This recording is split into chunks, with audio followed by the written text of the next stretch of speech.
Desde la Universidad Central de Venezuela, de la Facultad de Medicina, hoy vamos a hablar de cáncer de colon. El cáncer colorectal en Venezuela ocupa la sexta causa de mortalidad para ambos géneros, siendo la sexta para hombres y la quinta para mujeres dentro de las primeras 12 localizaciones del cáncer en Venezuela. Su incidencia promedio para el año 2012 fue de 8.3 pacientes por cada 100.000 habitantes. Generalmente se incluyen tanto el cáncer de colon como el cáncer de recto dentro de la misma nosología. Sin embargo, el tratamiento para el carcinoma colorectal es diferente para colon que cuando se trata de lesiones rectales, siendo la relación de hombre-mujer de 2 a 1. Cuando hacemos la diferenciación vemos que aproximadamente las 2/3 partes corresponden a lesiones ubicadas en el colon y 1/3 parte para lesiones ubicadas a nivel rectal. Cuando vemos esto en contexto con la incidencia a nivel mundial, en países desarrollados aproximadamente la tasa es de 58 por cada 100.000 habitantes.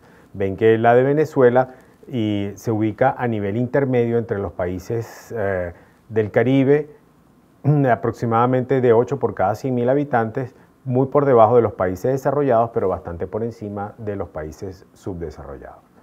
Esto es un mapa de la mortalidad de cáncer colorectal para el año 2012 y observen que Venezuela se ubica entre los países con una incidencia intermedia de la patología. Los factores de riesgo descritos para carcinoma colorectal pueden ser hereditarios o esporádicos. Los hereditarios son los que tienen que ver con una condición heredofamiliar, mientras que los factores esporádicos son factores ambientales que aumentan el riesgo de padecer de la patología. Dentro de los factores hereditarios tenemos el padecer de enfermedad inflamatoria intestinal, de rectocolitis ulcerosa o de los síndromes polipósicos familiares como la enfermedad de Peutz-Jeghers, la enfermedad de Kohn, la poliposis familiar juvenil y la poliposis familiar adenomatosa. Mientras que para la población general sin antecedentes hereditarios, ya el tener más de 50 años representa un factor de riesgo, una historia personal de resección de pólipos colorectales, ya sea adenomas tubulares o adenomas tubulovellosos, la historia familiar de cáncer colorectal hereditario no polipósico y las dietas refinadas con alto contenido de grasa, sobre todo grasa animal, el consumo de alcohol en cantidades importantes, la obesidad y la baja actividad física. Hay una secuencia entre la aparición del adenoma y el desarrollo de un carcinoma colorectal que tarda aproximadamente unos 4 a 5 años en desarrollarse.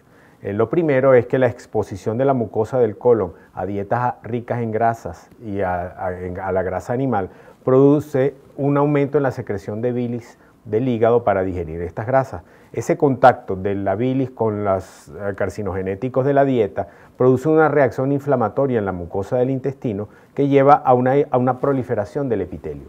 Esa proliferación del epitelio con el tiempo, en un lapso de 1 o 2 años, puede conducir al desarrollo de un pólipo y ese pólipo en un lapso de 5 años puede terminar convirtiéndose en un carcinoma invasor.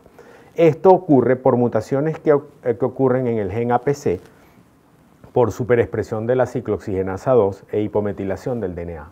Esto conduce a mutaciones en el gen KRAS, que es un gen que se ubica en el cromosoma número 12, y en otros genes como el DCC y el P53. Cuando ocurre la mutación en la célula, ella pierde el control de reproducción y es capaz de invadir vasos sanguíneos y dar metástasis a distancia. Esta secuencia de adenoma cáncer puede llegar a entre 4 a 5 años y el desarrollo de metástasis entre 7 a 8 años desde la aparición del pólipo. Ahora, el carcinoma colorectal incluye un espectro de lesiones histopatológicas cuya expresión más frecuente es el adenocarcinoma. Es aquel que se origina en el epitelio glandular de la mucosa del colon.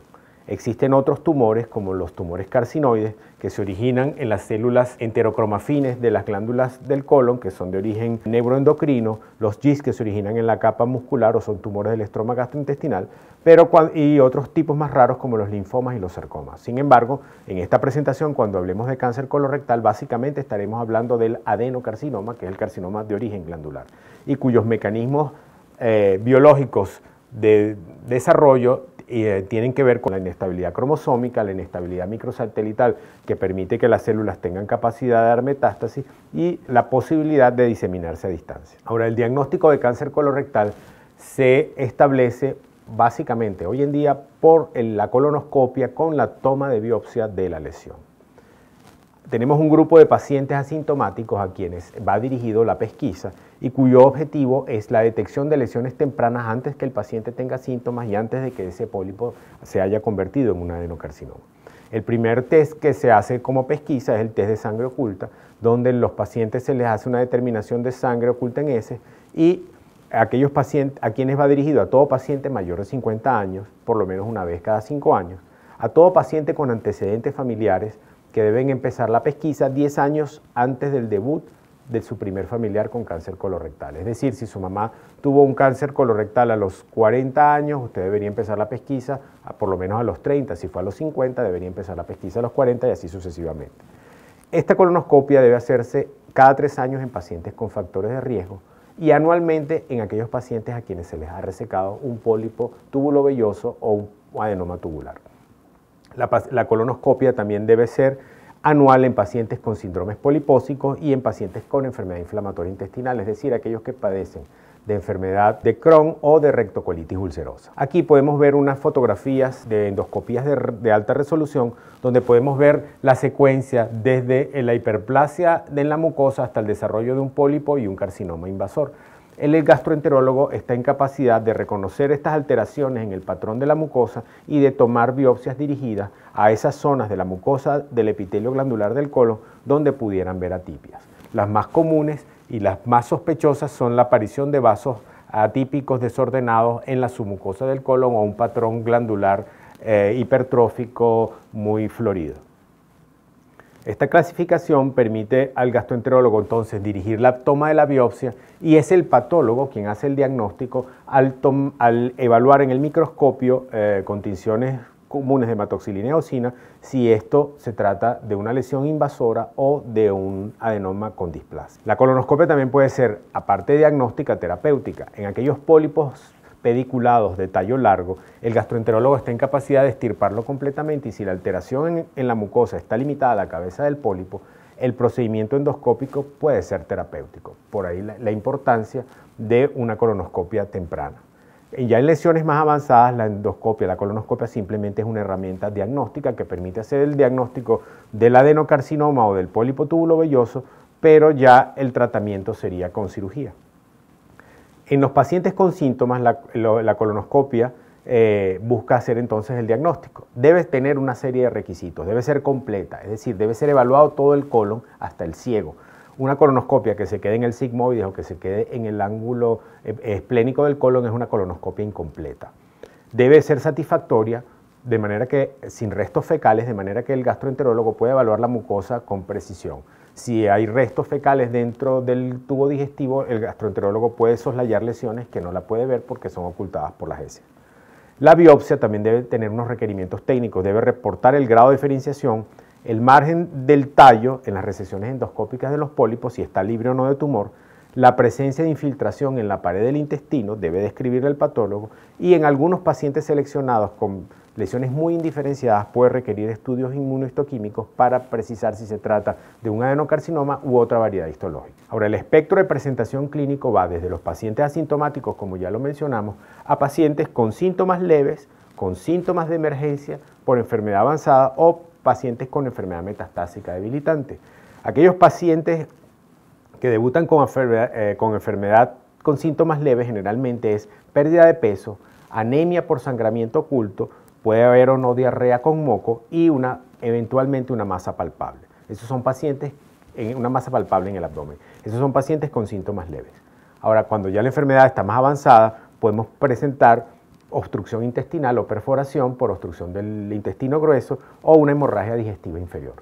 Y en pacientes con enfermedad metastásica o debilitante ya tendremos síntomas relacionados a la enfermedad metastásica como tos, derrame pleural, ascitis, que es el aumento del perímetro abdominal por aumento del líquido dentro del abdomen como consecuencia de carcinomatosis peritoneal, insuficiencia hepática o síntomas metastásicos al sistema nervioso central o a los ganglios regionales. Esta forma de presentación de enfermedad avanzada es la que menos queremos detectar porque son los pacientes que tienen menos probabilidad de curación.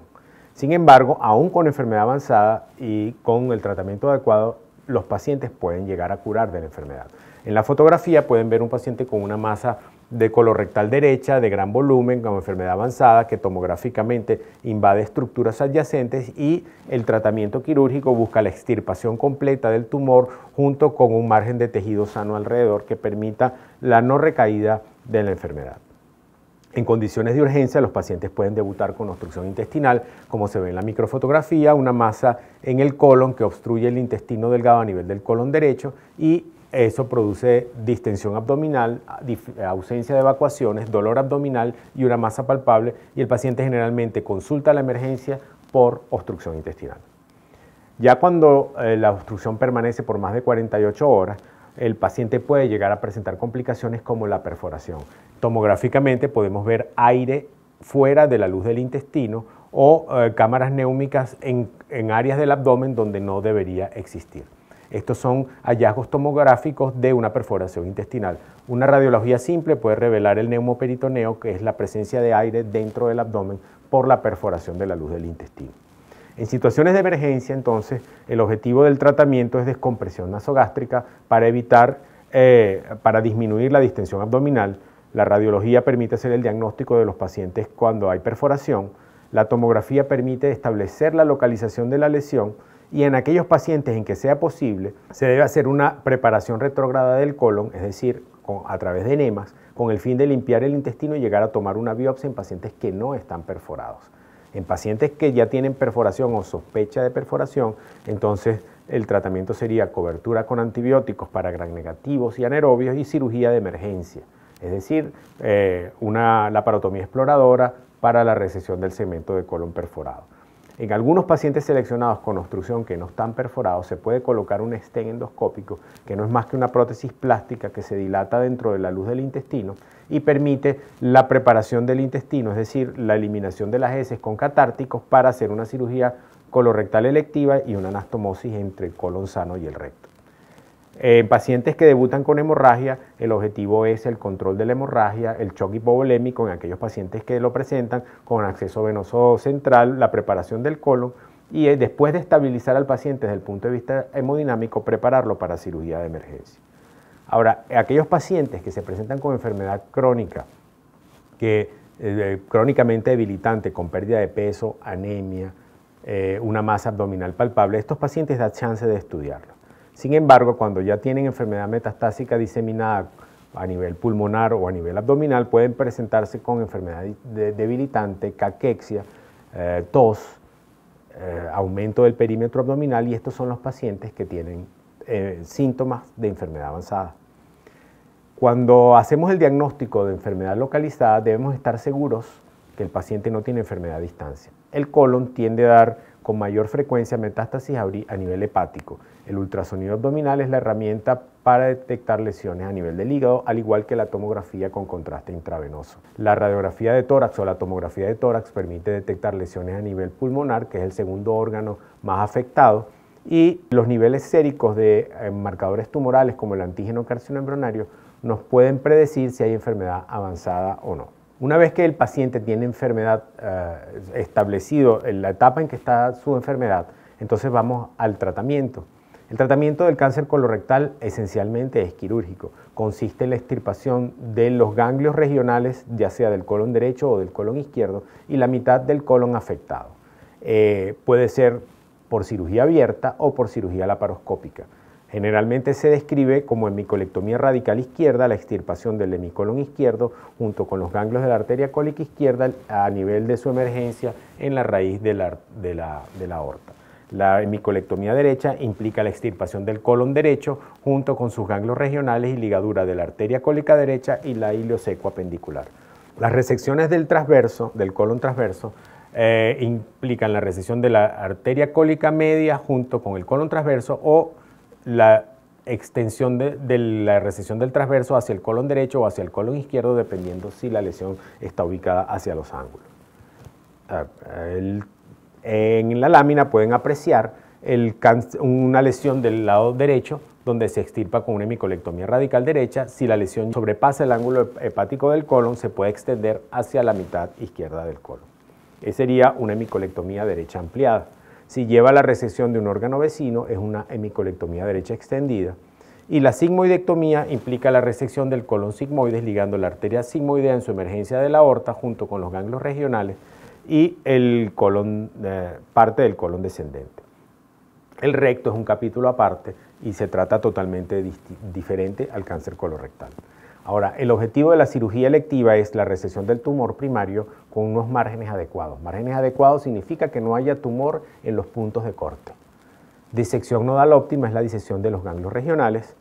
Evitar complicaciones como la fuga y la dehiscencia en los sitios de conexión del colon con el recto o del colon entre sí, las fístulas y las recaídas, ya sean locales o a distancia. Una resección óptima es una resección R0, es decir, que no quede lesión tumoral macroscópica ni microscópica en los sitios de corte ni de resección. En pacientes operados de emergencia, el objetivo del tratamiento es el control de la sepsis, de la infección, el control de la hemorragia, resecar el tumor primario y en aquellos pacientes que no se puede hacer la conexión, derivarlos, es decir, hacer una colostomía para tratar la obstrucción intestinal en la perforación. El paciente va a tratamiento con quimioterapia y después, posteriormente, se realizaría la cirugía electiva en aquellos pacientes que sean resecables. Siempre debe tomarse biopsia de las lesiones secundarias, es decir, de las metástasis hepáticas si se observan en el momento de la cirugía, para diagnosticar el estadio 4. Ahora, es importante que el patólogo reporte el tipo histológico del tumor una vez resecada la pieza, nos reporte si hay presencia o no de invasión linfovascular, infiltración perineural, desmoplasia o infiltrado inflamatorio peritumoral. También nos debe reportar los márgenes, es decir, la distancia del tumor al borde sano y el número de ganglios disecados y cuántos de esos ganglios tienen enfermedad metastásica. Aquellos pacientes que tienen tumores pobremente diferenciados o presencia de metástasis ganglionares deben ir a tratamiento con quimioterapia, puesto que son factores histológicos de riesgo para recaída, tanto local como a distancia. Y debe haberse también, si hay análisis extra de muestras como de hígado o de peritoneo, reportar la presencia o no de metástasis. En la fotografía pueden apreciar una lesión de colon sigmoide, la cual fue resecada con sumeso, con un margen adecuado distal de unos 4 a 5 centímetros, un margen circunferencial también negativo de grasa sana alrededor, y el patólogo debe reportar los factores histológicos de riesgo y el tipo histológico de tumor que nos encontramos, si es un adenocarcinoma o de alguna de sus variedades como el adenocarcinoma mucinoso. Finalmente, la penetración en la pared intestinal es evaluada desde el punto de vista histológico con la presencia de tumor en las 3 capas del colon, la presencia de metástasis en los ganglios, la presencia de metástasis a distancia, y eso agrupamos a los pacientes en una tabla que nos permite saber en qué etapa está de la enfermedad. Aquellos pacientes que tienen enfermedad en etapa 2, en etapa 3 o en etapa 4 pudieran requerir quimioterapia y se debe hacer evaluación molecular de la pieza. La evaluación molecular es un estudio histológico donde el patólogo puede evaluar la presencia de mutaciones. Una de estas mutaciones más común es la mutación del gen Carras, el cual es una proteína de la membrana celular que controla, ligada al factor de crecimiento epidérmico, que controla aguas abajo, la angiogénesis y la producción de proteínas para que el tumor pueda diseminarse. Este Carras, cuando está mutado, puede producir alteraciones en el control del tumor. La angiogénesis es la proliferación vascular inducida por el tumor que permite la neoformación de vasos en la periferia del tumor y él puede diseminar células a través de esos vasos sanguíneos y dar metástasis a distancia. Esto puede ser controlado desde el punto de vista farmacológico con medicamentos y evitar la diseminación de las células tumorales. La angiogénesis es un factor histológico de riesgo, puesto que produce entonces proliferación vascular, invasión vascular, y este es el mecanismo por el cual el cáncer da metástasis. La quimioterapia va entonces dirigida al control de las células tumorales que entraron al corriente sanguíneo y que han dado enfermedad a distancia, ya sea a los ganglios o a los órganos blancos como el hígado o el pulmón. Y los esquemas de tratamiento básicamente están dirigidos a el 5-fluoracilo, ya sea en su presentación oral como la capecitabina o el VFT, y la combinación en años más recientes con drogas como el irinotecan y el oxaliplatino que buscan aumentar la sobrevida en pacientes metastásicos. Recientemente se han desarrollado moléculas que se llaman anticuerpos monoclonales como el bevacizumab y el cetuximab, que son drogas dirigidas a estos factores histológicos moleculares dentro de la célula tumoral que no afectan células sanas para el control de la enfermedad metastásica. Y los nombres asociados son acrónimos, que es la combinación de drogas. Entonces, resumiendo, los pacientes que deben llevar quimioterapia son los pacientes ganglios positivos con metástasis a distancia, pobremente diferenciados o con invasión linfovascular. Los pacientes de estadio 2 son un grupo muy especial, puesto que el 80% son curados con cirugía y solo deben llevar tratamiento adyuvante los que tienen metástasis ganglionar o debutan perforados o debutan obstruidos. No todo el paciente estadio 2 tiene indicación de quimioterapia, solo aquellos que tienen factores de riesgo como la invasión linfovascular o la perforación y la obstrucción.